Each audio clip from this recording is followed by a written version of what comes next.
Hey everybody, Susan here with Pumpkin Hill Stampers. Happy Monday. It is the mystery case card day and the clues were put out over the weekend, and yes, the list was a little bit long, but you'll see it was all worth it. So I asked you to have a card base, a piece of black, a piece of white or shimmer. I gave you the dimensions for those. 3 ink pads, so I've got Poppy Parade, which matches my cardstock, Petal Pink, and Flirty Flamingo. So I went with 3 pinks, but you can go with any 3 colors you want. So depending on the images you want to use or the kind of card you want to make, you can use whatever colors you want, but I did go with 3 different pinks. Today I am going to be using sponge daubers to apply my ink. I asked you to have an outline stamp image. I'm going to be using this Poppy from the Painted Poppies stamp set, and I'm using Happy Birthday, which comes from the Peaceful Moments stamp set. So those were in our spring catalog and they carried over to our new annual catalog. So those are still up for purchasing. Then I set a coordinating ribbon. So I didn't have any Poppy Parade ribbon. So I used my Whisper White ribbon.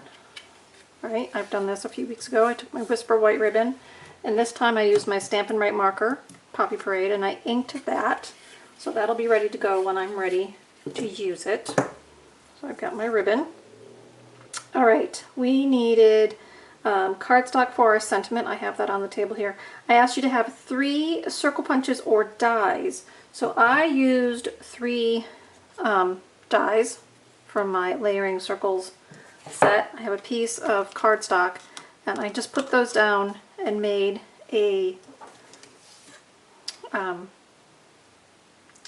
mask, basically. It's a mask so that you can sponge the circles onto our cards. So you're just going to take 3. Now if you have punches, you just punch 3 different sizes.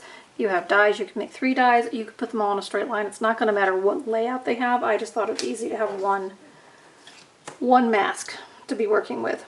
And that was cut on a piece of scrap. So let's go ahead and make a card.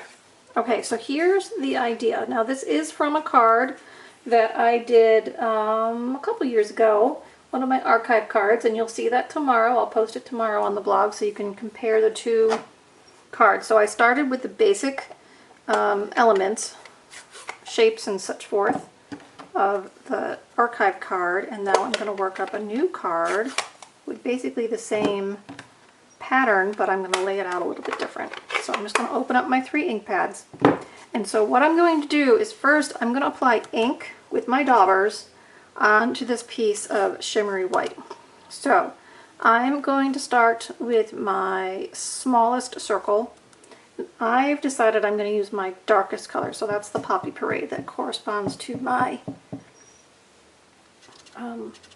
card base. So you just want to kind of hold it down on top and apply the ink through the circle.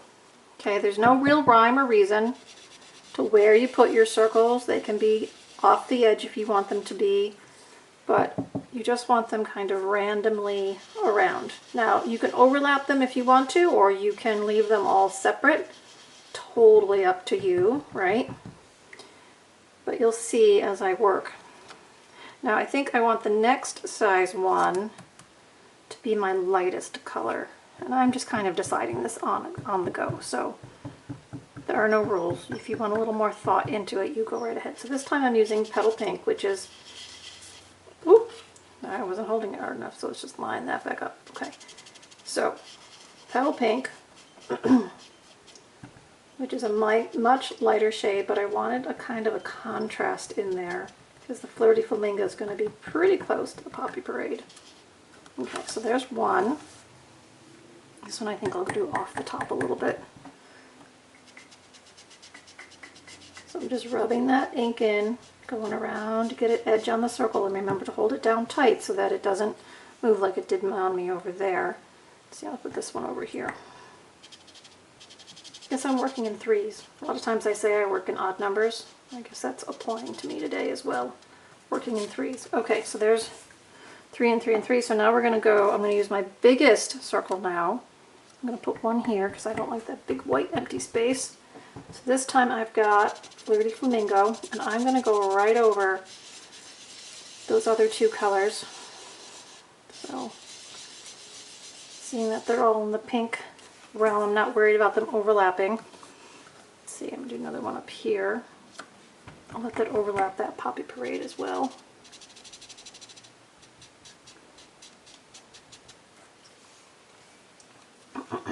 Let's see, a little more down here. So I'm not really shooting to cover the entire piece, but you obviously could. It's your card. If you wanted to completely cover your cardstock with varying shades or colors and sizes of circles, you could do that. I want a little more on this piece. So just kind of put it down, and then I look at it and think, okay, is there enough color? Do I want a little bit more? I think I'm going to live with that. Okay, so I used 3 different size circles. I got 3 different size colors of spots on there. So now I'm going to take my Memento, or any other black ink you want, or any other color you want, but I chose black. So I'm going to ink up my stamp. Okay, we're good. And I'm going to stamp on some flowers. Now these could be spread apart, they could be close together, however you want. They don't have to be flowers. They could be any outlined image you want. The reason I say outline is just so that it those color spots shine through. Okay, so now you can see that I've already die cut my circle die out of our basic black. So the basic black is to layer this on, and I stole this from underneath. Okay, so I'm just going to go ahead and adhere these 2 layers.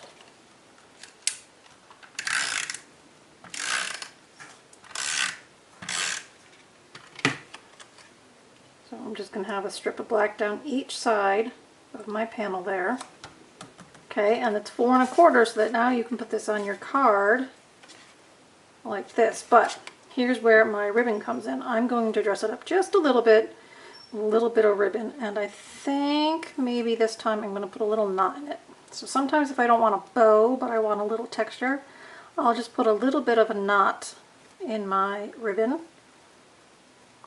All right, just kind of loop it through, give it a little snug. And so I've got a little bit of like a belt look there, but it's not big and bulky. So now I'm going to run snail down my sides. Oops. Everything is spinning today.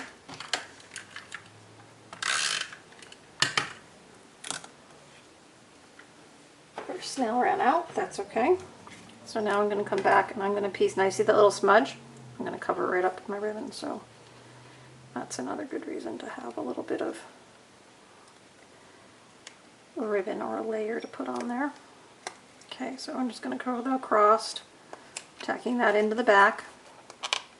Right? Now you could pop it up on dimensionals if you want to. I'm going to lay it down flat.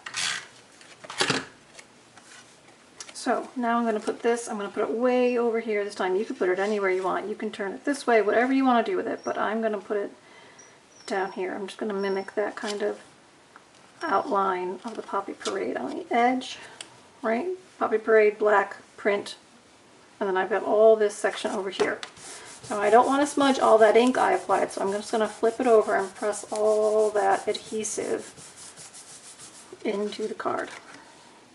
Okay, so now I've got my die cut that I stole from the black, and while I was busy die cutting with my circle dies, I cut myself a center. Okay, so I'm going to stamp on the center my happy birthday, right there. And let's see, I think the happy birthday will just get adhered straight to the center, and then I'll use a dimensional to pop up the die cut.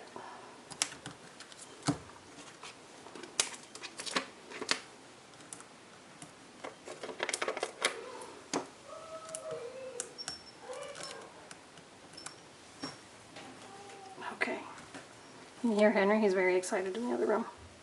Okay, so now I'm just going to put my die cut here, and there we go, there's my card. Now I probably would line the inside with a piece of white, but I had not cut that. So if you're using a dark card base, remember you probably want to line the inside. And if you're going to do your envelope, I would mimic maybe the dots and the flowers on the envelope as well, but I didn't bring one of those to the table today either, so use your imagination. All right, so go to it. You have the case clues. You can pick any stamps that you want. You can use any colors you want. You can lay it out any way you want, but kind of start here and go forward. Remember to snap a photo, send it to me by email, and I will share it at the end of the week when I post the new clues for next week. I'm really looking forward to seeing what you're doing with it all, and I'm really glad you're sharing with me. So until next time, I will see you again soon. And remember, tomorrow I'll have another similar card from the archives with this pattern. Okay, everybody, have a great day and do some fun stamping. Bye-bye.